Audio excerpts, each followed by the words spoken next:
in. That should come on. Right.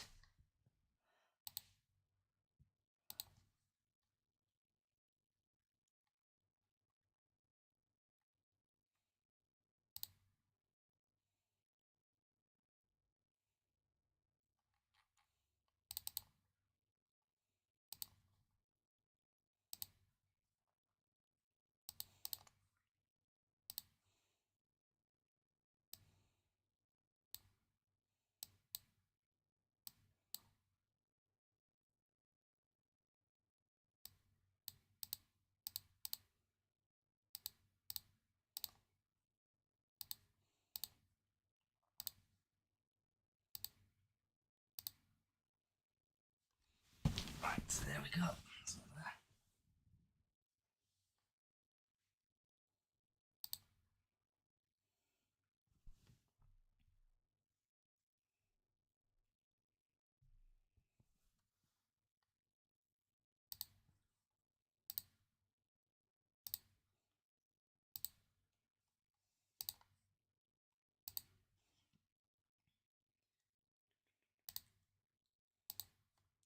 Hello TikTok, just letting you know we are starting at 7 today. So we'll be just getting comments and stuff on after the BBC Radio Leeds thing, what's just gone on. Was supposed to originally be tomorrow at 7, but we've brought this forward till today. Just want to get basically the momentum going after Radio Leeds. So we'll be starting at 7 o'clock. So if you'd like to get your questions in, answers in, score predictions in, anything you want to ask the panel, and hopefully all the sound issues will be sorted and we'll get cracking on at 7 o'clock.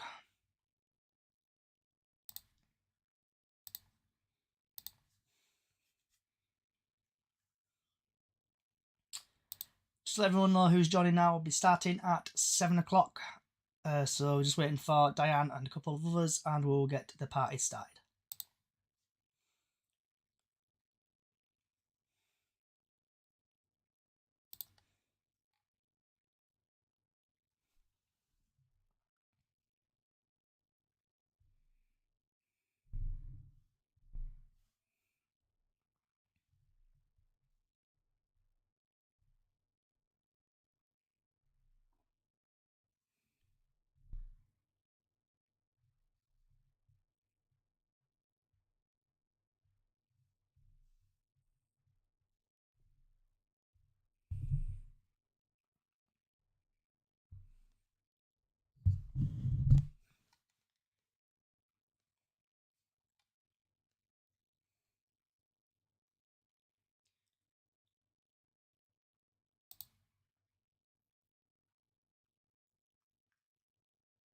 How you do? How's it going? Can't read your name there. YouTube, we'll be getting started at 7 o'clock, everybody. So just get your scores in, up the Mansfield, typical. So we'll be starting at 7. It's originally supposed to be Tuesday, but we've brought it forward after the Radio Leeds interview. So hopefully we'll crack on really in at 7 o'clock.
Right, wherever you are in the world, good morning, good afternoon, good evening, good night, and welcome to this special Tranmere Bradford vs Tranmere podcast. It's supposed to be tomorrow, but we've moved it forward for today. So I want to get the basically thoughts of everybody. So we're just gonna talk about the post-match Harrogate game, pre-match Tranmere, and then obviously we'll get into the stuff what's happened, the weather forecast for the Bradford game, score predictions, and what's on your plate. So we're joined by Stan and Diane, and hopefully Leo can hear me. Good evening, guys. Good evening, everybody. We've got weather forecast early. Oh, I'm trying to turn it off. There you go. He's gone. So, Stan, what's your thoughts, obviously, on the Harrogate game? Yeah, it's kind of was to be expected, really. I think when second and third goals went in, I just laughed. It was just comical, really.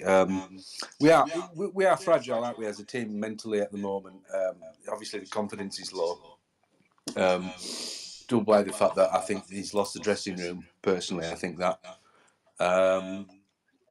and sort of like post match when he was asked about, Kelly being on the bench and playing Rydalj, who did have a good game at Accrington, by the way. But it all seems to have gone to pot. So it's kind of like we could have equalised. I think Terry Wright, all he has to do is just slot it either side. The keeper was closer to his line, so he left him a big enough angle. So he showed a bit of lack of composure. But then I think, we missed Tompkinson, I think, and missed basically the trio of Tompkinson, Platt, and Kelly, really, for my liking in terms of the defence. Now, in terms of I'm going to say in terms of the midfield, but the midfield hardly barely touched it because it was being hoofed over the head. So they didn't really get involved. I mean, they were, sort of playing in a ferocious wind. So what do? You hoof it. Do you not think, well, if you play it on the ground, play it on the floor, you can kind of bypass that. But yeah, I mean, that's all I've got to say for now on this matter. About yourself, Diane, love? I watched it on iFollow, so I feel sorry for you lot that went. I was at my dad's watching it. I was trying not to swear because we're at my dad's. But even my dad, even when he saw a bit of it, my iPad is going, they're not supporting each other, weren't the team. Like being there for each other on backup. And that's from my dad's point of view. And he didn't hardly see any of the match. But I don't know what's happening. Why the hell are we not playing like we are? We can play. It's just, I don't know what's happening with that team at the moment. Like Stan says, it looks like he's lost the dressing room. Yeah. But what were your thoughts, Johnny? Because you were there, weren't you? I would say as it. I was pissed off. I think I bumped into you, didn't I, Stan? At the game. Yes, you did. Yeah. So I bumped into Stan. It took me a while to click on who he was. To be fair, it took me a while to click on. But watching the game, they kept just doing stupid things by kicking the ball into the wind. And I'm like, what are you doing? And eventually I just left at 60th minute. I just got in the car and went. Just left. I was just fed up. Team's not playing very well. And there's issues from top to bottom, but we'll get there in a bit. Labib? I was going to say, can I just say something? Me and my dad were having a laugh. Do you know the A2 goes from Harrogate to Bradford? My dad said, if I was Alexandra, I'd turn around and tell them to get on that bus and get off at Woodhouse Grove and train. Do you after that match? Yeah. Not allowed on team go. That's what my dad was. Get him on A2 and let him have out fans. Yeah. Labib, what were your thoughts on the game? Evening all. Pretty much as Stan and Diane have already said, I went up, I was there at the game. And the thing is, I was on the standing bit, and I was there last year. So just to make the point, they've obviously extended that standing terrace a little bit to make it a bit bigger, because I think they've lost half of it and put some seats on. But from where I was stood, it looked like the pitch slopes downwards a little bit. I don't know if that's actually the case, but it looked like it. there's a gentle slope on it. So the point I was making is the first half we were playing downhill with the wind behind our back. And I thought we're going to have to go in at half time with at least a goal lead, if not two. Because in the second half, you're playing up a slight slope against the wind. And it's just common sense. Like people have always said, we were just like pumping the ball forward into a headwind. You could see the goal kicks at that bottom end when either keeper was taking them. They'd travel about 30 yards and just come straight back. And it was just the way we played was just absolutely nonsensical. I went to Accrington a couple of weeks ago, and I think most of us said the link up play that day was really, really good. Okay, Accrington are not world beaters. They're not particularly high in the table. They were struggling themselves. Harrogate, they're holding their own in this division. They're no set of mugs. We know people like O'Connell, Sutton, Foles, are all, half decent League Two players. And I think I tweeted their centre half absolutely bossed Andy Cook. I don't think Andy Cook got a look in. And he just had him in his pocket, to be blunt, for the whole afternoon. And the way we played did not suit the conditions, the kind of the state of the pitch, the wind. Everything that we did was just so poor. I think there was a bit of endeavour, a bit of effort, but the quality was just absolutely missing. And it makes me ask questions that people have already said so far. What is going on with the mentality of some of these players? It looks like, half the time they're just not bothered. Like Mansfield last week, you leave your leading goal scorer on the bench. Couldn't see the sense behind that. This time round, you lead one of your most consistent defenders on the bench in Kieran Kelly. I think he's had a great season. Why would you leave him on the bench? No idea. And I just think, I've moaned about it before. Some of Alexander's team selections just make no sense to me at all. And I think Stan's just tweeted the same, and I've said the same. I don't get what he's doing half the time, really. So those are my thoughts on it. And what about yourself, Lee? Just agree with everybody else. I'm usually the eternal optimist. I could see nothing in that game from any player to be optimistic about. Cook were wandering about as if he just couldn't be asked. He looked annoyed most of that game. If you looked at his face and his body language, what were he angry at? I don't know. It was just a nightmare game. It wasn't one of those cases where you could say they were trying so hard it didn't go. Like sometimes the harder you try, the worse it gets. It wasn't that. They were just rubbish. Absolutely, like overnight. Well, it isn't overnight. It's last 4 games. Nothing there. Have they been told they're going next season? We don't know what's going on above in managerial and people running club. I'm sorry, I've got a bit of a throat today. Don't worry I've got about all it. my throat just to, be a bit weird without a throat, wouldn't it? But it's just defies logic. How can a team that can turn up against top sides and beat them suddenly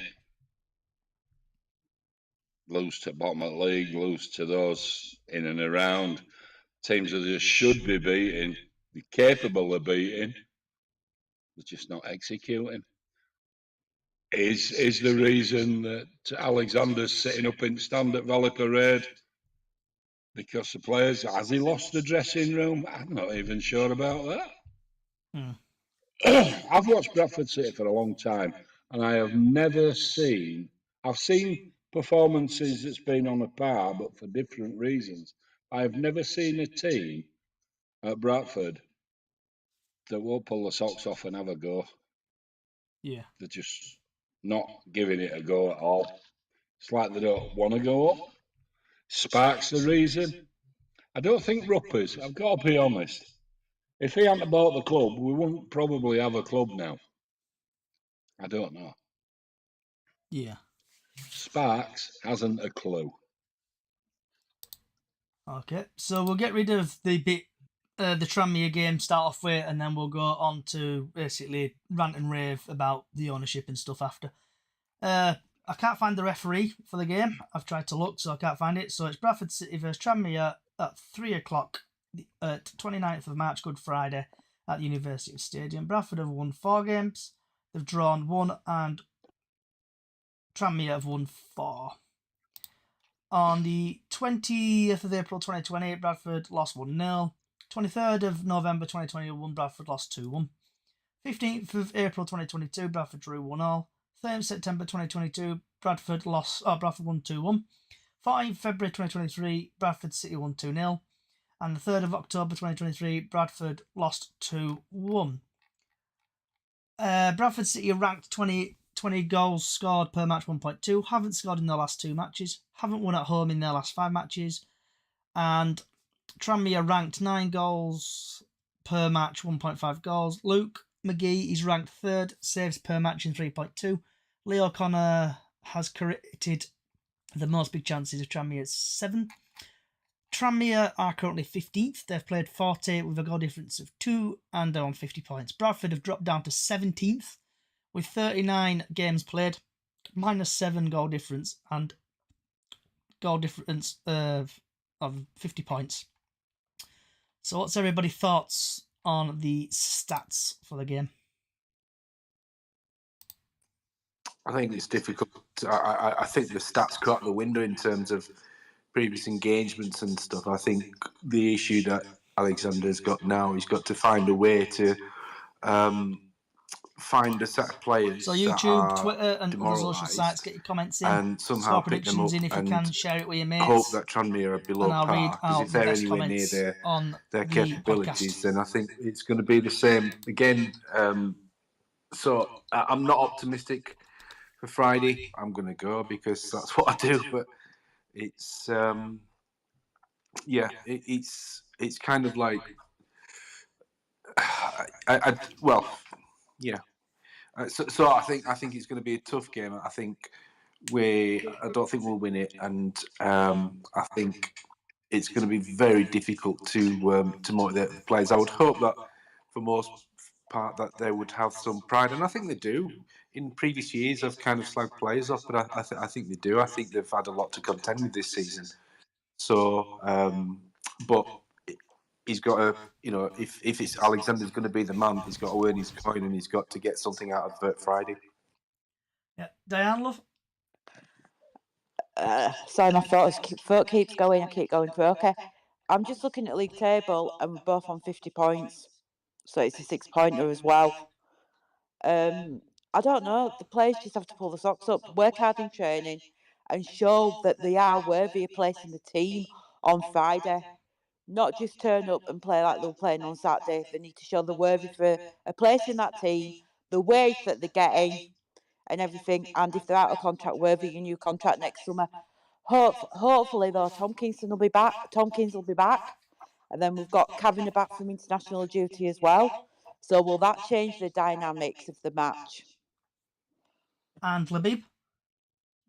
Yeah, my view is when you're playing football at professional level, I think 95% of it is down to confidence. I don't necessarily think it's about technical ability. And at the moment, I think we've absolutely shot of all confidence at all whatsoever. And I think that's our main struggle. It's that mental strength and that mental kind of resilience. And I think we're spent. We don't seem to have any at all. How do you resolve that? It's got to be down to the coaching. And I used to say this with Mark Hughes as well, is the consistent performers are the people that can turn it in, not only over 90 minutes, and also YouTube, but from game to game.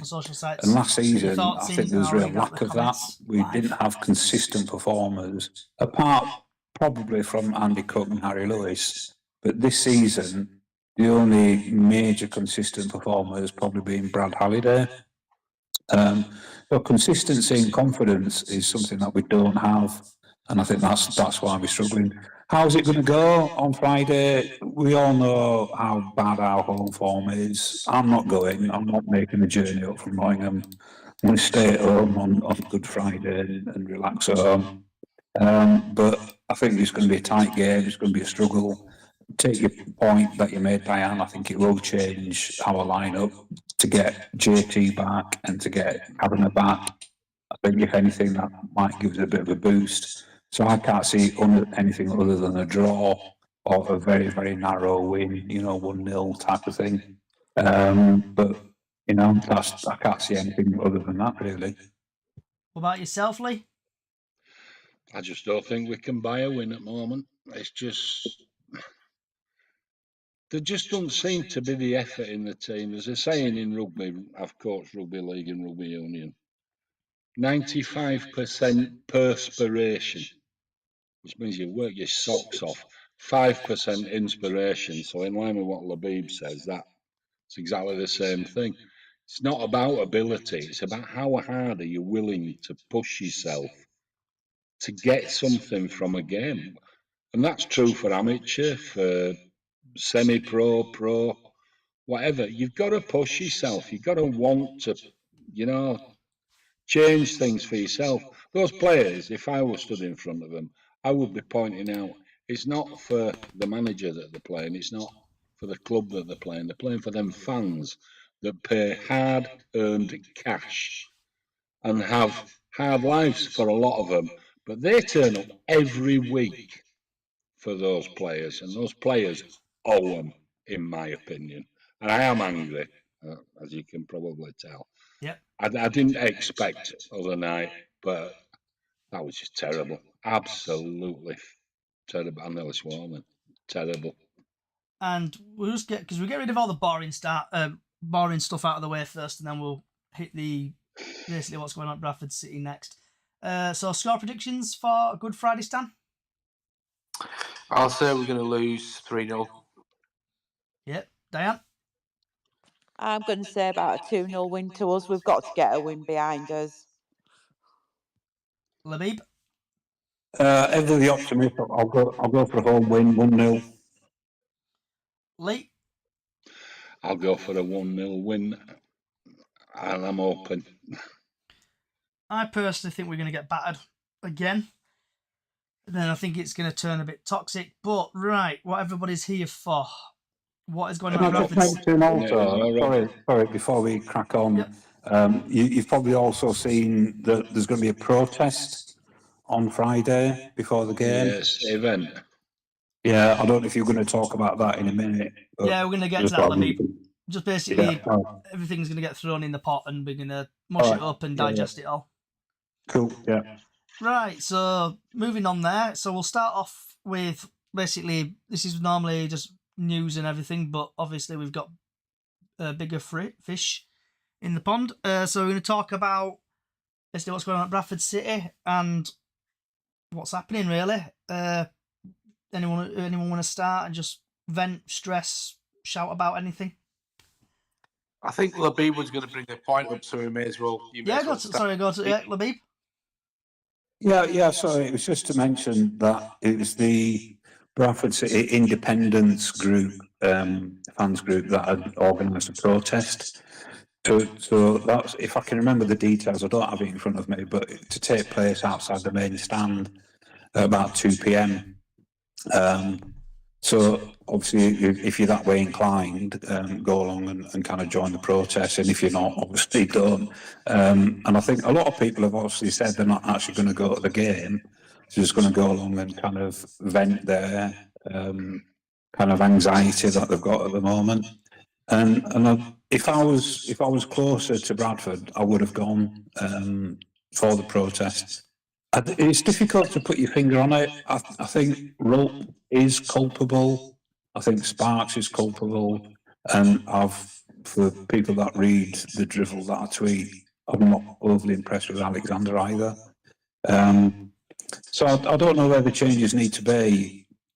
Possibly at all three levels, at the ownership level, at the CEO level, and for me, probably at the managerial level as well. So, but that's a massive, massive overhaul. We've always spoken about, you know, for success to arrive, you need some stability at the club. And the last kind of period of stability we had was Parky when he was there. So he had like 5 years, and each year we got better and better, and we progressed forward and forward each year. And since he left, we've had this, you know, merry-go-round of managers. So we've had instability and uncertainty, and that is no way to bring about success. So I appreciate I'm contradicting myself in terms of asking for change and obviously realising that doesn't guarantee success. But the way the club is structured at the moment, it just feels really, really disjointed. I'll just make one final point.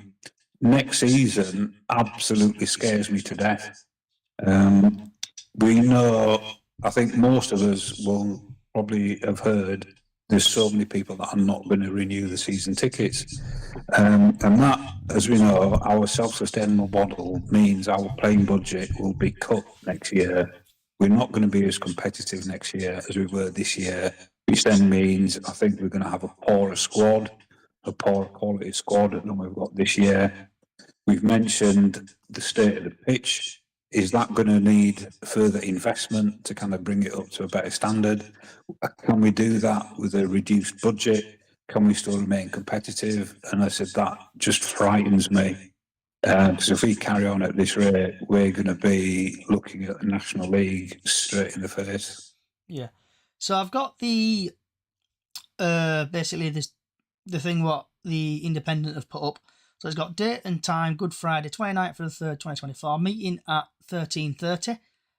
And then I think that's at the Shell Garage, and then the protest starts at 2 o'clock, located the Corporation Suite entrance, Morrison stand. We ask supporters to come with banners or flyers printed out to use during the protest. This is a peaceful protest. Please allow room for fans to enter the stadium. And I'm going to say this until I'm blue in the face. We don't want dickheads coming there, politely putting it. Don't bring pyrotechnics and don't ruin it for others. If you just want to go and watch, go and watch. Because I'm just going to go and watch it and see what it's about. Let's get change done and let's get Bradford City out of the mire it's in before it's too late and improve on and off the pitch. Does anyone else want to chat about this protest? Stan? Yeah, I think, I mean, you know, sort of, it all depends, doesn't it? I think it's, I mean, you know, as I understand it, it's about the awareness to bring it to Stefan's attention of the feeling across the fans. I would have thought the season ticket sales are a key indicator of how the fans feel. To be honest, I don't have a problem either way if they do or they don't. As long if they do, like you say, as long as it's nothing that's sort of negative in terms of behaviour, then protest. You know, that's fine. I think it's kind of just listening to what Labib was talking about and my own thoughts as well. That it's a bit kind of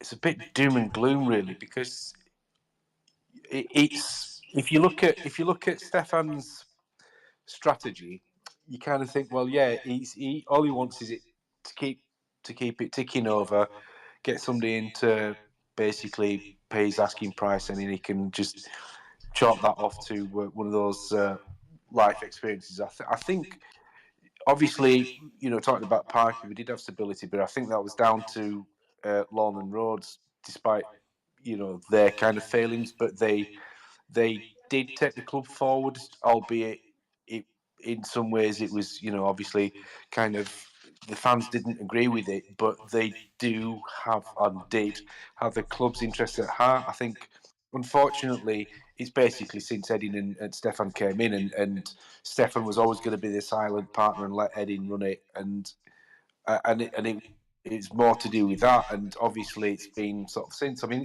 it's been long enough since Edin's gone, and the appointment of Sparks is obviously not the right decision, and you probably have to, if you kind of had any kind of fly on the wall situation in there, you would have probably said, like with hindsight, that not taking hindsight into account, that it probably wasn't the best appointment. I've always said that the highest paid person in my club, if I would be the CEO, because that's who drives the club forward. That's who comes up with a strategy, who implements a strategy, not just commercially, but on the field and what goes into on the field, whether that's like director of football or not. But obviously, the kind of sets the philosophy for the club, and unfortunately, Ryan is very much out of his depth. He hasn't deserved the personal abuse he's got, but you don't have to be. You only have to be barely human to say that that's like that it shouldn't be a thing anyway. But unfortunately, he's been quite reactionary in terms of he hasn't really had a plan. Now, I would argue, I would have to say that Stefan must know what's going on in the club. So I think he's culpable in the sense that he's allowed things to get to this state, because obviously when you are relying on that model, if it does go wrong, then that model, is very brittle, because obviously all it takes is for the wheels to come off a little bit, and then quite a bit I'd say this last 6, 7, 8 months or whatever, that it then becomes like almost like an untenable strategy.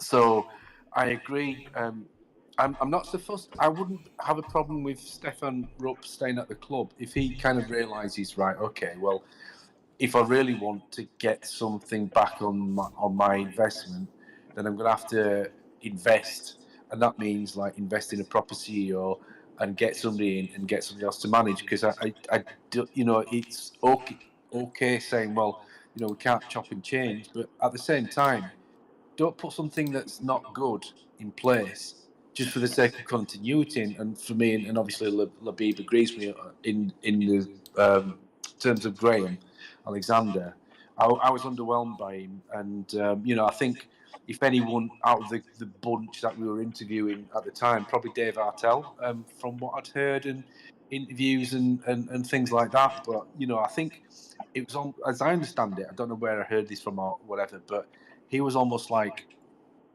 interviewing Ryan Sparks, and because he's like saying, Sparks was saying like about him being, the answer to what's going on in the field, but he turned it around and says, "But what's your role? What are you going to do?" And I don't think Sparks could answer that. So, unfortunately, unless we get those fundamental blocks replaced and better foundations, then the rest of it will kind of fall into play. Yeah. And so for me, obviously the season's done, but I am worried, because not only for the fact for next season that the playing budget is going to be poor, but I don't see what strategy Alexander's going to have. And if you're going to get out of League Two, you need a strategy to not be a Carlisle and come down at the first attempt. Yeah. You need to have a team, and this team, for most part, obviously the recruitment was hit and miss in the summer, but for most part, this team's played really well against League One opposition, and I think this team would suit a League One style football. That's not to say that you can't play football in this league, because Orient did it last year. So unfortunately, the future is bleak unless something changes. So I know Callie's joined us. Apologise to Callie. I know we were supposed to do this yesterday. I know she's on her way to work. So Callie, what's your thoughts on the just basically protesting in the club at the minute? I'm probably going to sound like an old record, but same as what. Sorry, good evening, everybody. First, I should say good evening. Where's my manners? I'm going to sound like a broken record, but I said it last week. I think the players' heads had gone down.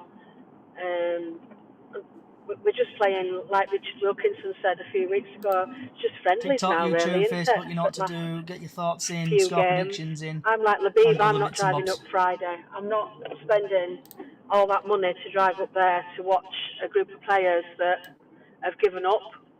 I think the manager's given up. I think the players have given up. So, and I've given up really for this season. I've renewed my season ticket. I'll be there again next season, like I always am. But it's over for me now, I think. So if we lose, Callie, on Friday, do you think we're going to get a bit of deja vu, like what happened with the former manager Hughes? Do you think he'll get sacked if we lose on Friday? It's what we've done in the past, isn't it? It's what we usually do. So I can't see what the difference is going to be this time. Has he been given enough time? No, I don't think he has. But I don't think it's like Stan's just been saying, I don't think he's the right person to take us forward. But who is? Yeah. We got Graham when nobody else wanted us. Basically, we were second choice to everybody. And who would want to manage us right now? Even so, I don't think anybody wants it, do they? No, I think it's like I know Stan had your comment read out on Radio Leeds. I even said something to Radio Leeds earlier about just it needs change from the top because you need to stop punishing people at the bottom of the pyramid. It start to go with people at the top, and I'm actually glad the protest is happening. Like I'll go and see it. I'll go and watch it from a distance just to see what happens, and just see what happens there. Miss Diane. Yep. Thoughts on just generally what's going on at this minute at the club? What's going on at the club, nobody knows. But when they do the protest, is Ryan Sparks going to be there? Is Rook going to be there? Is going to be anybody there that's going to take notice of them? Do you like the hierarchy in the club? Because I don't think Rook will be there. No, Rook won't be there. He's probably in Germany. But like you say, if I know, I can't remember. I think this one of the guys from City Event said it, and I think Steve said it from the Independent as well. Media, if media get hold of it, obviously people will then see it. Other clubs will see it. Other people will see it. Even it might land on Rook's doorstep. And the issue is shocking at the minute at City. Yeah, like we know, we do need. As we have said before, we do need a change at the top, definitely. Getting rid of Alexander, is that a good idea? Like Callie says, has he been given enough time? He's only been in charge since November. And he said the post-match interview, he said that it's been happening. Something about it's not just now that it's happened about how we're playing, but it's been going on a lot longer. Is the dressing room unrest with the players? Nobody knows. That protest might do something, but I'm not quite sure if it will. I might go see what's going on, but I'm not joining it. Yeah. I'll probably walk past it when I'm going round to the cop, but I won't join it. Like I've renewed my season ticket. I'll still keep going to the home matches. I'm going to the Salford away match. So I'll be there till end of season, and obviously I've renewed for next season as well. So things can only get better, as the song says. And hopefully we might finish in a decent position. Do we actually think it's going to be a peaceful protest? I don't. I think there's going to be some idiots. Well, look what they were shouting at the Harrogate game. Yeah. That's going to be more. They're going to be more fueled now after that game. Oh yeah, than they were there. Yeah. They are. I don't think it will be peaceful at all. No, I don't. Like you say, you will get some idiots. Being there. You're going to get some idiots trying to get into the banquet this week to get to Rook or Sparks. But hopefully will stop them. To ask, to be blunt, if you're going to protest, then the whole point is about raising awareness, right? So there's going to be, like at Harrogate game, I'm not sure what chants you're referring to, but I remember them shouting for Sparks to get out of the club. And I think so I mean, most people that you talk to who are disgruntled will all point the finger at Sparks. So I think that's to be blunt, and I don't mean to sound rude, but surely that is going to be the most obvious demand of the protesters, is to see that change and to get a different CEO or a director of football. So that's what I would expect. I would expect them to be chanting to get Sparks out of the club. I don't want to see violence and aggression. Of course, nobody wants to see that, and I hope certainly that doesn't happen. I don't think it will. I think we are capable of being well behaved, and I think the protest should raise that kind of discontent, and it should call for Sparks to leave the club. But it doesn't have to be aggressive, does it? You can still protest. Is Jamie still? Are you still there, Jamie? Sorry, I've just seen you put your hand up. Yeah, I'm still here. Yes, you're right, guys. Yeah, yourself. I think in terms of the protest, I do think it will start off as a peaceful protest. I do think there will be some chanting, but what I also think, and it's a sad state of affairs of the club, is that Ryan Sparks has got a few close friends around him that get very defensive. Now, do we know that they're not going to come out of the banqueting suite, try and defend Ryan Sparks, and actually stir up more anger from the fans? Yeah. So Because sorry, Jamie. So going back to what you've just said there, I know the City Vent, Northwest Corner, and Steve from the independent group, they've put out basically they don't want any trouble, they want it peaceful. But when we had the situation with the tennis ball issue, I noticed there were quite a lot of extra, so we say, security at the ground. So if that does happen, I agree with you there, Jamie. It might turn bad, but also I want to make it clear as well, like I stated at the front of the podcast. Remember, people, if you're going, remember where you are doing this. You are doing it in front of the entrance to the director's box at the the Morrison's ground, Morrison's stadium thing, or whatever it's called, director's box thing. Don't take any pyros with you, because remember what's next to it. It's the Memorial of 56. I know people please don't bring pyros. Have it peacefully, and I'll go back to Jamie, sorry. Yeah, I think I do agree with the protest in a way, as long as it stays. First things first, I think at 3 o'clock, the people in the stadium, no matter what our thoughts may be on the players, at 3 o'clock, we should be encouraging those players on the pitch. No matter what's gone in the past, that's the job of a supporter. At 3 o'clock, even if you've got the worst team in the world, at 3 o'clock, you're still gonna want your support. You're still gonna want to support your players on that pitch, Yeah. because well, what's the point in going? I will never, at the start of a match, I will never boo our players at the start of a game because they've already lost mentally. They've already lost. So any protests need to, at this point, in my opinion, need to stay outside the stadium.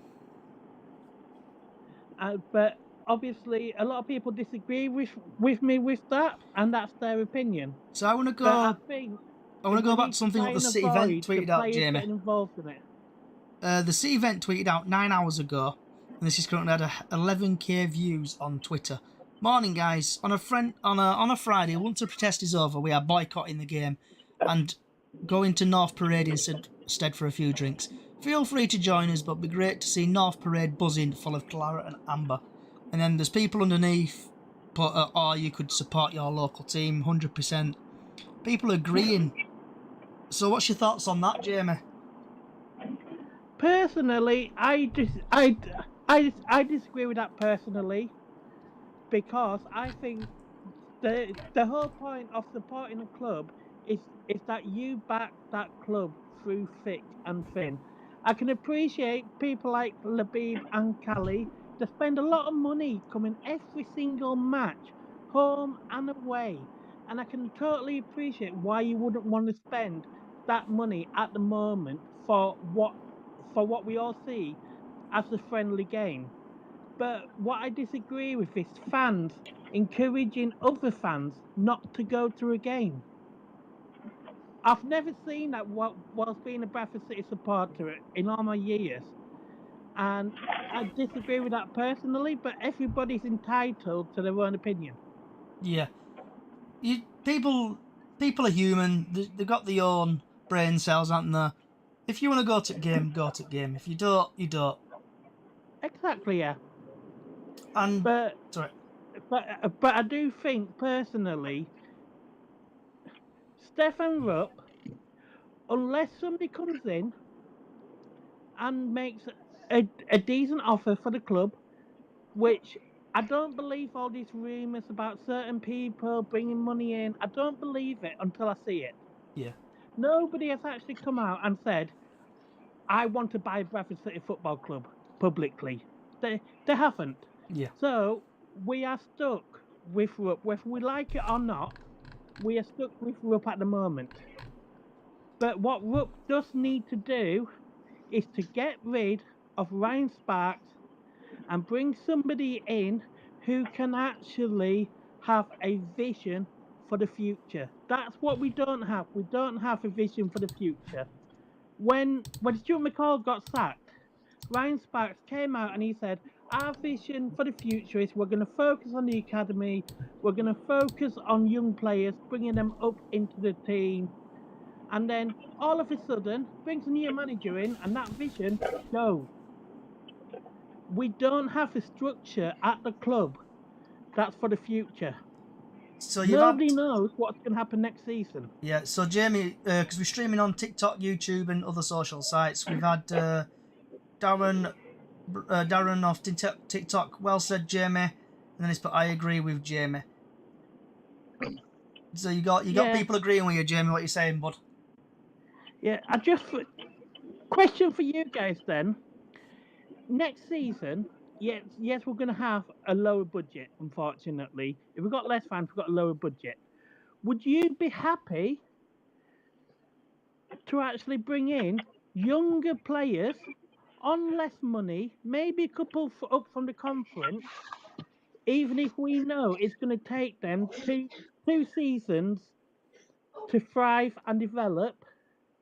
But if the club turns around and says, these are our future, this is where we're going to focus, and if we do that, we will still have a budget to do that. So would you say like our a Peterborough budget will model, not be Jamie? wasted on these prima donnas that have done it in the past. We'll have a budget for younger players for the future. So would you say like a Peterborough model? Exactly like a Peterborough model, yes. You got your hand up, Stan? Yeah, I mean, I don't disagree with the sentiment, sorry, but it's got to be of a quality, and so you basically what you've got to offer. If you're going to do that, you've got to offer them something. If you like a carrot, why would they come to Bradford City? Because sort of because if the off-field matters are still not resolved, then they'll just basically go somewhere else for more money, and somebody else will probably pay more money for them. So I don't disagree. However, I don't think it's as simple as that, but I could be wrong. So we've had the best name ever on YouTube. I hope we've got Saudi Oil Prince on YouTube. I hope you're an Oil Prince. Go on by Bradford. A director of football with experience in football could easily do what Jamie has said. Yep. Labib, you've got your hand up, bud? Yeah, so just to go back on this model or strategy of developing younger players and bringing them through, the critical point behind that is that you still need a level of investment, right, if you want that model. So to put it bluntly, young players are hit and miss. You never know if they're going to make it or not. Yeah. In order to rely upon that strategy, you need a bigger pool of younger players. So take, for example, our academy. How many of those will make it through into the first team? There's only been Bobby who's made it into the first team out of a group of like 15, 16 players. So if you put in that strategy into place, you need a far bigger pool of younger players, and you need to invest. So whilst long term it might pay dividends, to start that ball rolling, you need money. to set that up and get it running. That's my view on it. So I'm just going to go through the players who Bradford City have brought in the 2003, 2000. I think further to what Labib's just said, I think everything that happens has a cost financially. Yeah. So whether and obviously it's going to be difficult because we've the club's being run on this particular model of fans and bums on seats. Yeah, it's right. You know, you'd be competing with academies in the area against Huddersfield Town, against Leeds United, and further afield. So it's a great idea, but unfortunately, I don't think it's as simple as that. But you know, obviously, I highly commend Jamie for that idea. You know, there's nothing wrong with that model at all.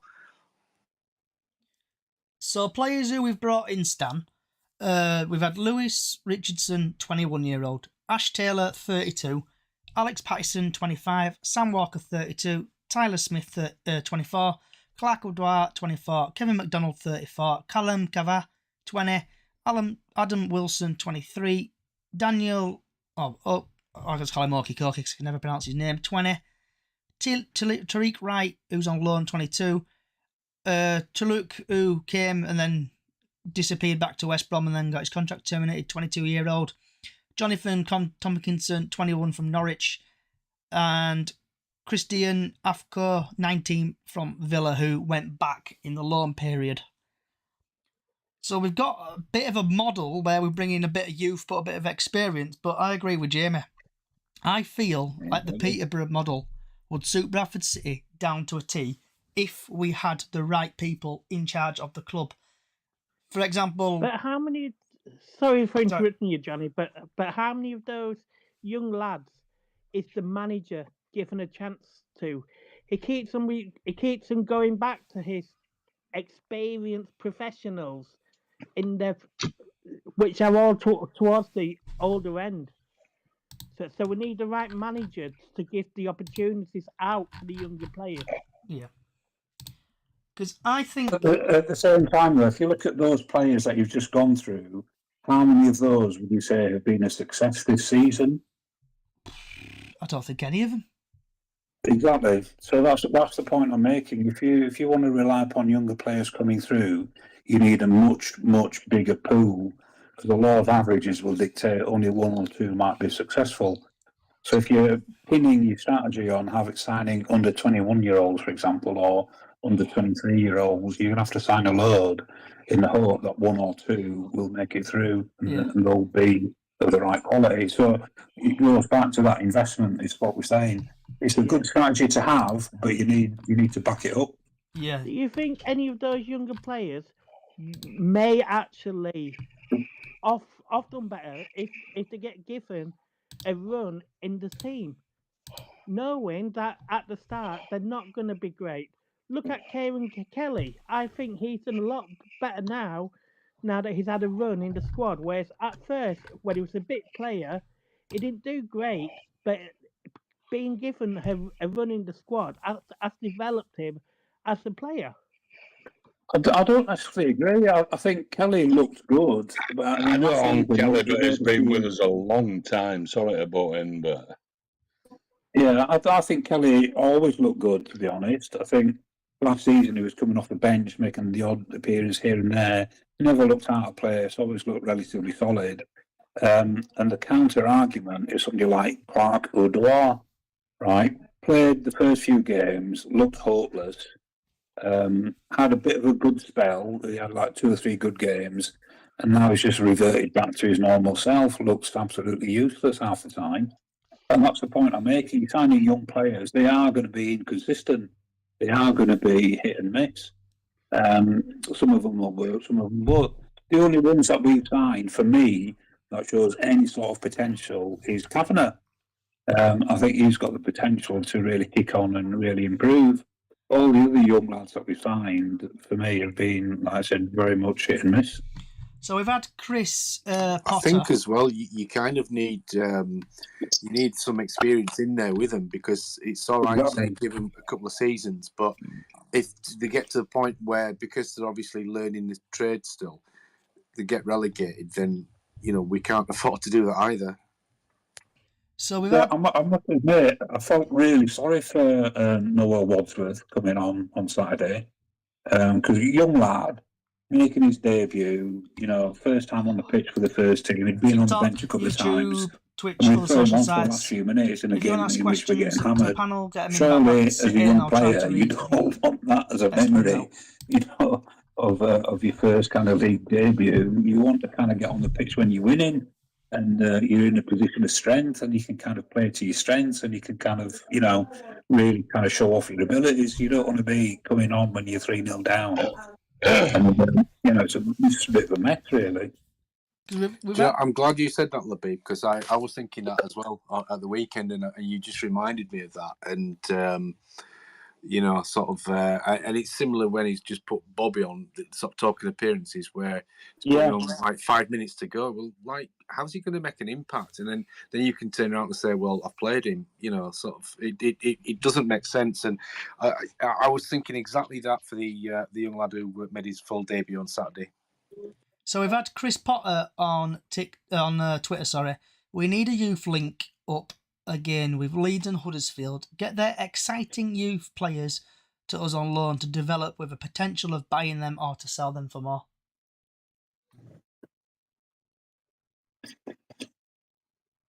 So is everyone still there? Can you still hear me? Yeah. Yeah, I can still hear you. Ooh. I'm just keeping quiet. So with the transfer structure then, do you think Stephen Gent needs to go? Yes. Labib? I don't know. Because last summer, I thought we had a really, really good recruitment window. We brought in some very, very good players, right? Harry Lewis, Brad Halliday, Matty Platt. Most of them tended to work. We brought in Tyreek Wright on loan. And I think there were far more successes than there were failures. Okay, there were people like Costello and Nevers who weren't up to much. So last summer worked really, really well. This summer was awful in terms of our recruitment. Really poor kind of quality signings, I thought. So I don't know. I know a lot of people are criticising him, and people take the mick of him having this Middlesbrough connection, and they've got to be connected to Middlesbrough before they come to the club, and all this, that, and the other. But one year was brilliant, next year was poor. So I don't know, hit and miss. We don't know if Gent's got his hands tied behind his back either, do we? Because he's in a position where he can only really advise, go for this one, go for that one. So exactly, we don't know. I don't know, same as you, Labib.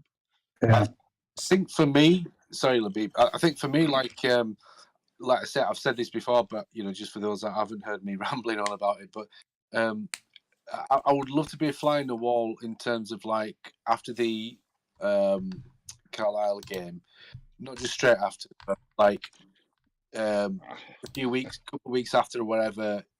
When they sat down, what were the rationale? What was the thinking, just in general, behind what they thought was needed for this season? Because like me and mate, like thinking. I think to a certain degree, he's Gents made those signings and they've brought them in, and Hughes has got to have had a look at like the likes of Taylor and Danny Onyegoikin, thinking, shit, sort of what have we got here? It isn't adequate, and Clark Odwar coming in as like supposedly coming in as a left wing back and saying I'm not a left back. And so he's played him like in a 10 or out wide. So suddenly you're having to go rejig your sort of signings, and then he's having to sort of almost felt like it was probably a little bit of a panic sort of stations, because you kind of done your recruitment, and then when you see the recruits come in, and you kind of, if you got a pair of eyes and a functioning brain, thinking I'm not so sure about these lads we brought in. So we've got I agree. I think last summer was probably be about 70 to 75% success rate in terms of the signings. So before we go That to... wall, Before, that sorry, wall Stan. would be pretty crowded if we could all be flies on wall, wouldn't it? Yeah. So before we Definitely. go to Bantam, we've had Callie got a Go hand ahead, up. on Callie, anyway. Bantam, before we go to Bantam, I know Callie's got a hand up and I know she's going to disappear in a bit. So, Callie?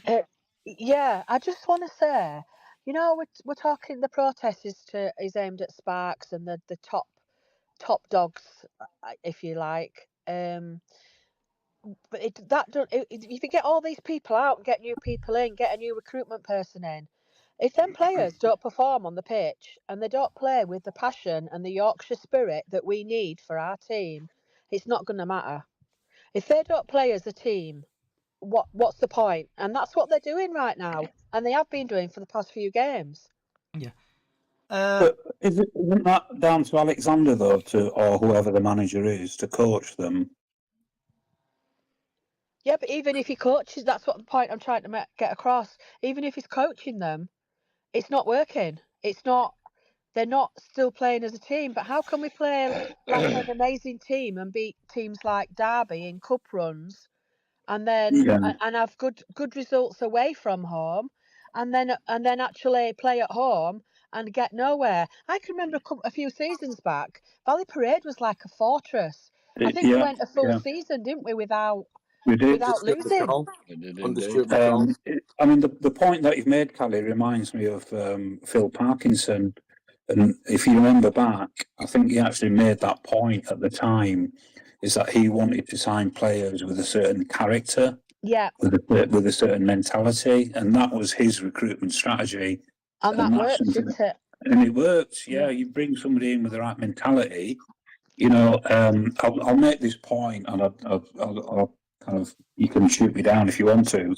If you look at somebody like Gary Neville, right, perhaps not the most technically gifted player, Gary Neville, but he would absolutely run through brick walls for that team. And we've had players like that in the past. People like Wayne Jacobs, perhaps not the most gifted, talented player, but McMahon comes to mind would for me. absolutely play your heart out. And it's what Lee said at the beginning. You know, it's not necessarily about technical ability; it's about that absolute determination and the spirit to work hard and the spirit. Exactly. If you don't get that player, you know, it's not going to work. Especially with, you know, in a big crowd and, you know, at Valley Parade and all of that stuff we've spoken about. If they haven't got it, you know, upstairs, it ain't going to work. So we've had. I think that comes down to due diligence, doesn't it? When you're signing players, how much is research is done into the mental side of the player. Speaking to, I mean, maybe they do it to a certain degree, but, you know, speaking to teammates, managers that they've managed under, and so on, because it almost seems like we're signing players on a spreadsheet based on, you know. Yeah. There's a massive illustration that we've had at Valley Parade. Remember Gary Jones? We signed his teammate in that great Rochdale side, didn't we? And he didn't last 2 minutes because he didn't have the heart that Gary Jones has got. So we've got he had some skills, but that was it. Sorry about it, guys. I think you still got to. We've got Bantam, who's been waiting for a while. Yeah, I mean, you got to have some ability though, and I think you've got to have the right balance, haven't you? That sort of player with the mental fortitude. I think for me, I've said this recently, and I mean, I'm not 100% laying my sort of cards down on the table with regards to this opinion, but in terms of, like, when you think of what the players have had, in the past I would have been hard on the players, but when you think of so they've had the disappointment of the playoff defeat. They've had a summer where they've had weeks off, and as you know, the worst thing in football is when you've lost, is to basically, you know, wait a long time between now and the next game. Then you talking about the turmoil off the field. Your manager getting sacked, then they bring in Kev McDonald, and he plays a different way. Then he says, "Look, you know, I'm not good enough." So then they go through the rigmarole where basically, seemingly the 20th choice comes in, and, you know, then they've been brought in to play a certain way, and then suddenly, somebody who's coming in and playing a different way to what they've been sort of used to for some of them, a season and a half, season and a bit. So yes, I mean, the easiest thing for a player to do is run 100%. I'm 100% agreement with that. If you're having a bad game, you can turn a 4 or a 5 out of 10 into a 6 out of 10 just by working hard. So I have no issues with that sort of thoughts whatsoever. But I do think something's gone on in the within the coaching staff and the team, that they basically maybe had a fallout, or just think this guy hasn't got a clue.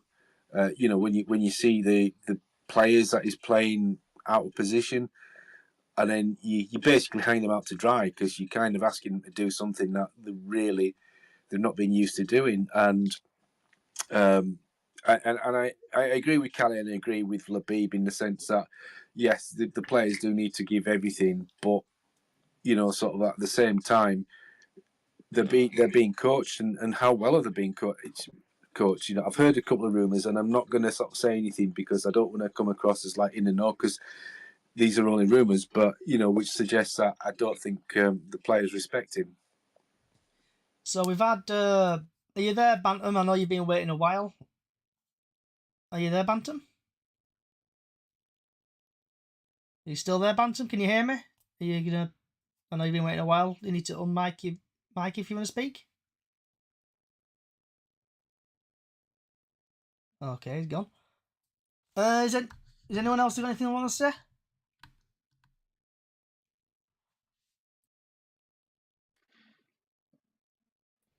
I haven't. I think everybody said it.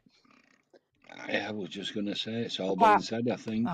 Apart from, I know, can we just go on, what about the new ticketing system? Because I tried on Saturday to get Salford ticket as a season ticket holder, and it said I wasn't eligible. I had to ring the ticket office up to get it sorted out. Oh. Yeah, same here. Yeah.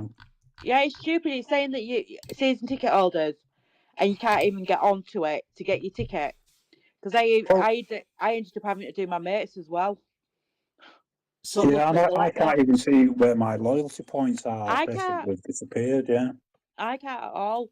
But yeah, my luckily they let me get my mates tickets as well for her.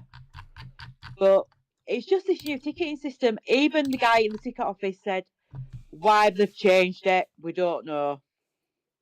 Bantam, and that is how bad it is if the ticket office is saying that. Sorry, Diane, I know Bantam's come back. Are you there, Bantam? Yeah. Are you there, Bantam, or have you gone? Is he gone again? Are you there, Bantam? Can you hear us? Okay. Are you there, mate? I've been having some trouble. I've had to be coming in and out, Johnny, so I don't know at which end the technical issues are. Okay. I'll give you one more chance, Bantam. If you want to leave and come back, try again. If you can hear me. Okay. So has anyone else had problems with the ticket office? Yes. Yeah, Georgia has as well, because George is on and she's had trouble. She had to go down to the ground to get it sorted out. Yeah, I saw that. I saw it on, I think, your Facebook, Georgia Love, about it with your issues. Has anybody not had issues with a new ticketing system? It'll probably be a better question.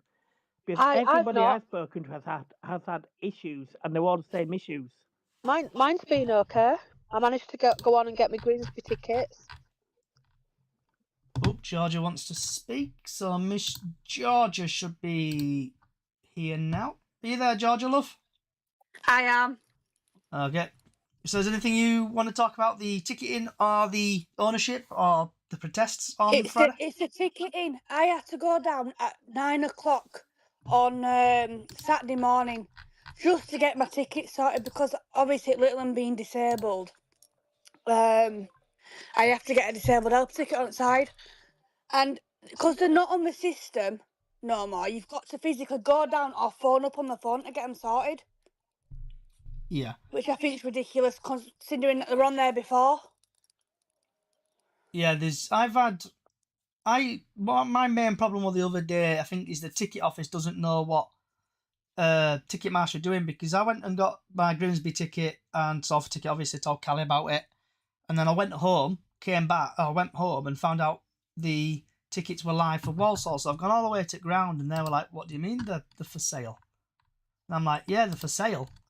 And turns out I just went home and bought them online and still not come yet, but that were other day. But Crypto Bantam, are you there, mate? Crypto? Hiya, can you hear me? I can hear you, mate. You're coming loud and clear. Hello, everybody. Hope you're all well. Just a couple of points. I've just been listening in. I've not managed to make the last couple of podcasts. I've listened, but I've been a bit busy. I've been best man at a wedding, and then I've been away working and stuff like that. Was it the Mansfield game where Andy Cook wasn't playing with what's his apples? Was it Halliday? So he's left on. Yeah, they're both on the bench, side, weren't right? they, for the Mansfield game, and Yeah. Andy Cook came on and scored. So I had a friend who we usually go with, and he was in the 9/11 bar, watching it from up there with some of his friends. Had got a big meal thing, all that, and he was stood next to Andy Cook's partner, Tariq Wright's partner, and Jamie Walker's partner.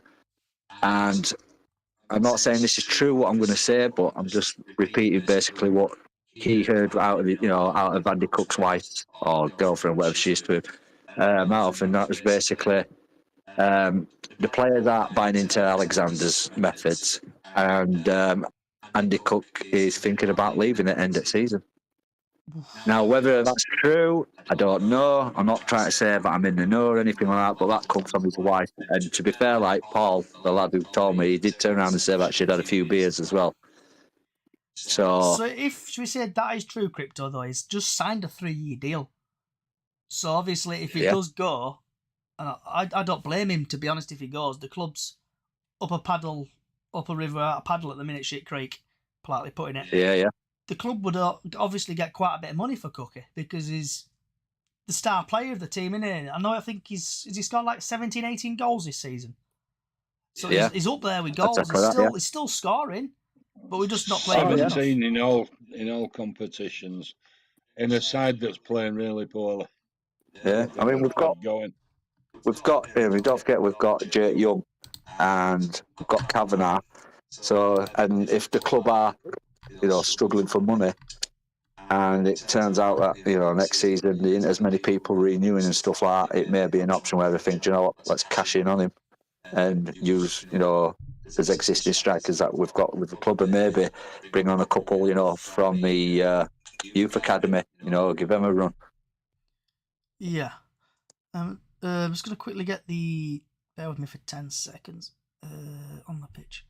How old is Andy Cook now? Is he 30 something?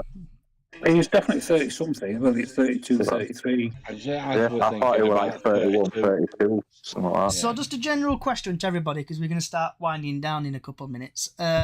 So Sam Walker, would you keep or get rid? Keep. Absolutely. Colin? Keep. Okay. Definitely keep. Georgia Love? Well, Dan's a no-brainer with that one. Keep him. It's not his fault that it's to do with the defenders as well, not defending either. Okay. So it's some of the defenders that need to go. So Colin Doyle. Keep or get Go keep a coach, maybe. Yeah, keep a coach. Keep a coach. And then we've got Heath Richardson, who's currently out on loan. Don't know. We've not seen no of him. Okay. Had to say. So then we move on to defenders. Brad Halliday. Keep. Keep. No brainer, definitely keep. Keep him. Liam Rydhall. Ooh. I would let him go, actually. Personally. I would. Okay. Everyone's favourite player. Ash Taylor. Oh. Yeah, move on. Excuse me, that's my cough. Okay. Moving on. Matty Platt. Keep. Keep.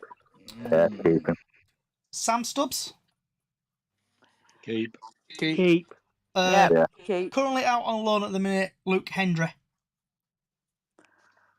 I I'd let him think go. he's already gone, personally. Yeah. Yeah. Let him go. Kelly? I'll Keep. keep him. Keep. I would. Oh my god. Odyssean? Keep him. Odysseana, Oh, if I'm pronouncing his name correctly, out on loan. I Get think rid. he'll be gone. Obviously we've got Okikoki, he's He's leaving. quick, and he hasn't been given a chance, has he? And Alexander hasn't seen him, so So then we've I got don't know whether he's seen him. then we've got Harry Rowe as well, who's currently youngster. Keep him. Keep Keep him. him. Yeah, we need the youngsters. Yeah. Finn Cousin Dawson. Same with Finn. Keep. Yep. I'd keep him. I like Finn. Yeah. Lewis Richardson. He's playing well on loan. Lewis Richardson. Richardson, I'd keep. I'd keep him. Yep.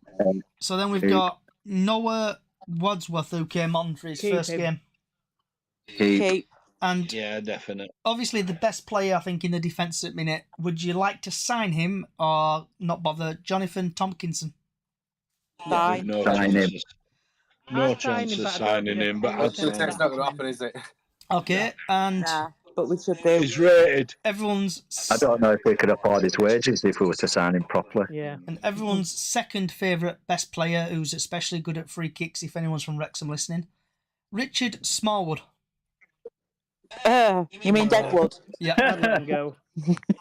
Get rid. No, Well, I can tell you now, the views from a 7-year-old, he wants him gone. Oh, he's had He it. The does. 7-year-old wants him gone.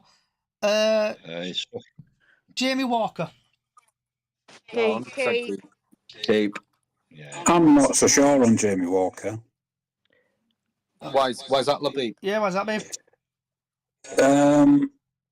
The last how long's he been with us? Two full seasons, 2.5 seasons. Yeah. He's A missed a season big in chunk. total. Yeah, so he's missed a fair chunk of this season. He missed a fair chunk of last season, so his injury record isn't good. On his day, I think he's very, very good. Earlier on, I was talking about consistency and confidence. I don't think he's consistent enough over 90 minutes, let alone from game to game. When he plays well, our team plays well, but when he doesn't, we don't take. I'm not sure. I'm not sure he's consistently good enough, apart from being injury prone. You got your hand up, Jamie?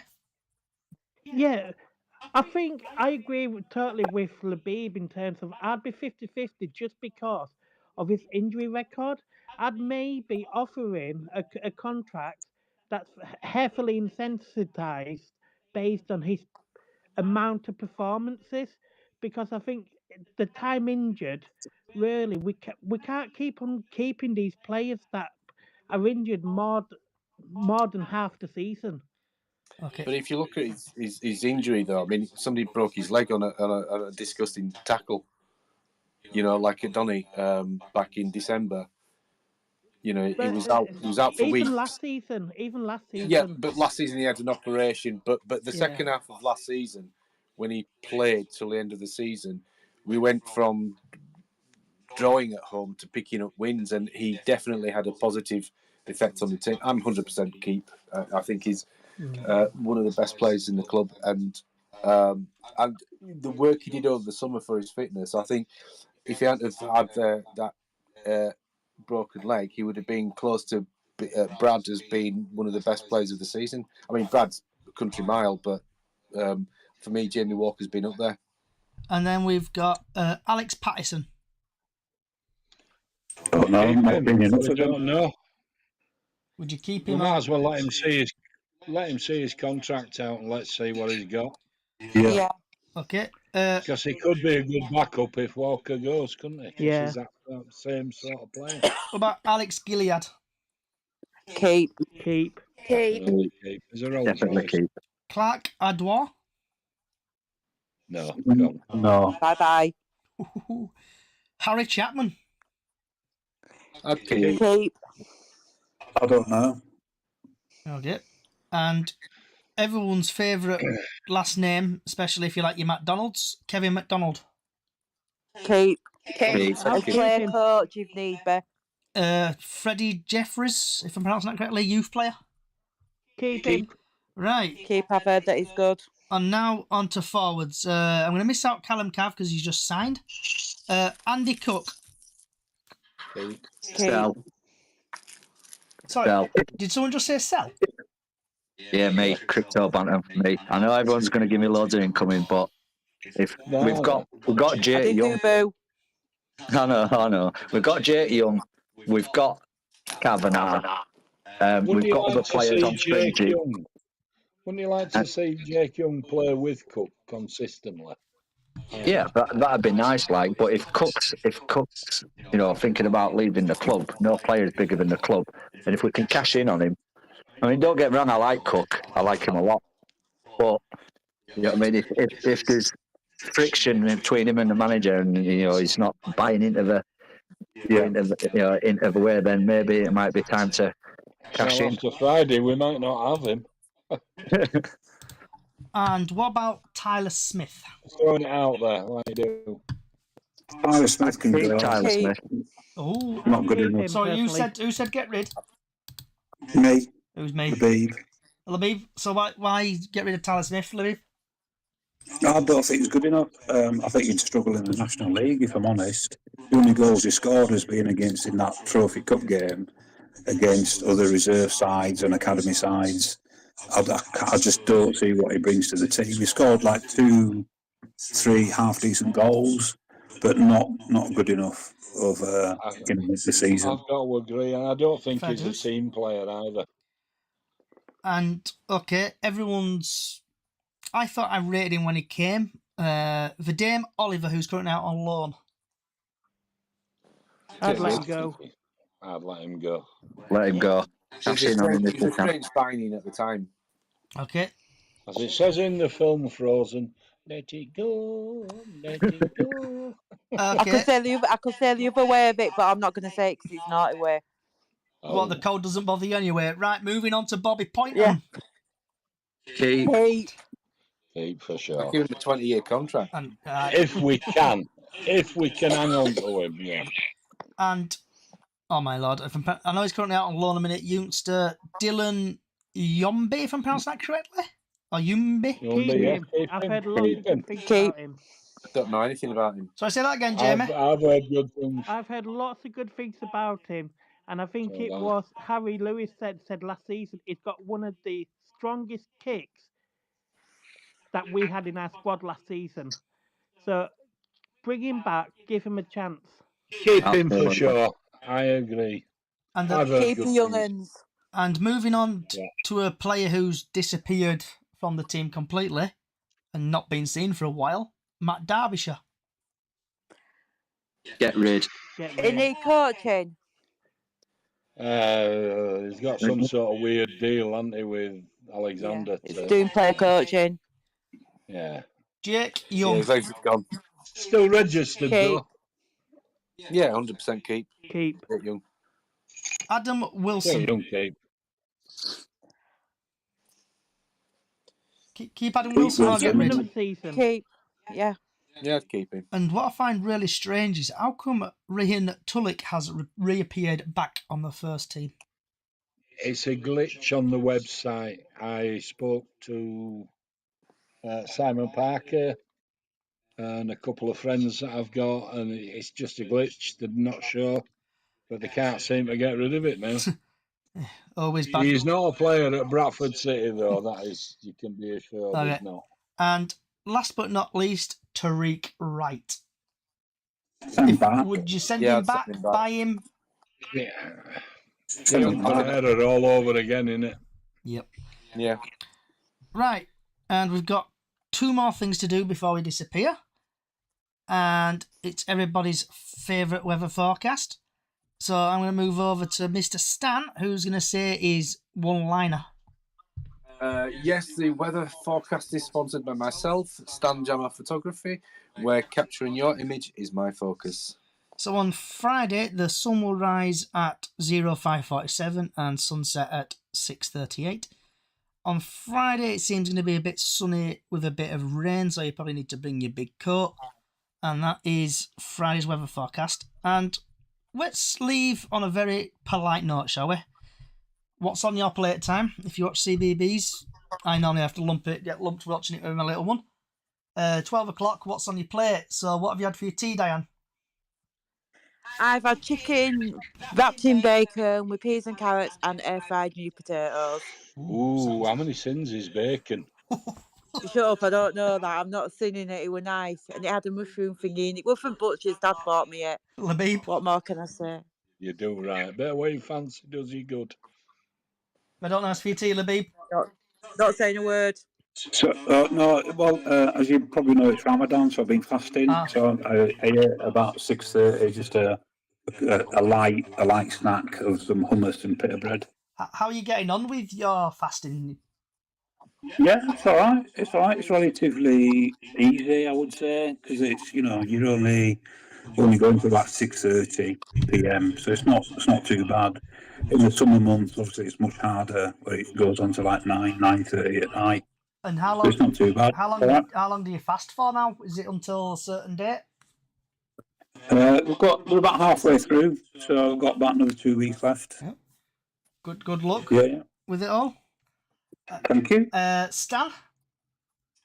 Well, just on the fasting thing, it's no different to one meal a day. I guess some people eat just one meal a day, but I had just sausages on my plate for my tea. Okay. That was it. Just sausages. Just sausages. Yeah. Is that a new brand? Just sausages? Yep. Heck. Crypto.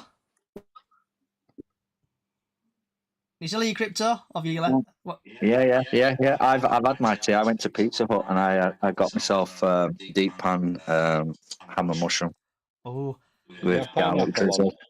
And No, just ham and mushroom with garlic drizzle. But I do like pineapple, but no. Yeah, me too. And Georgia, before we get to you, we've had someone called Grace on TikTok. Everyone says bubbles for Georgia. Bubbles. Are you still there, Georgia, or have you disappeared?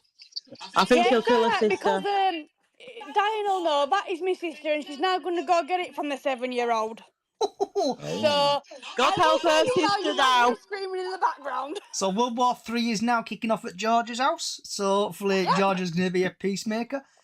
And I want to say, just going to start muting everybody. Oh, that one. I say thank you everybody for coming along today.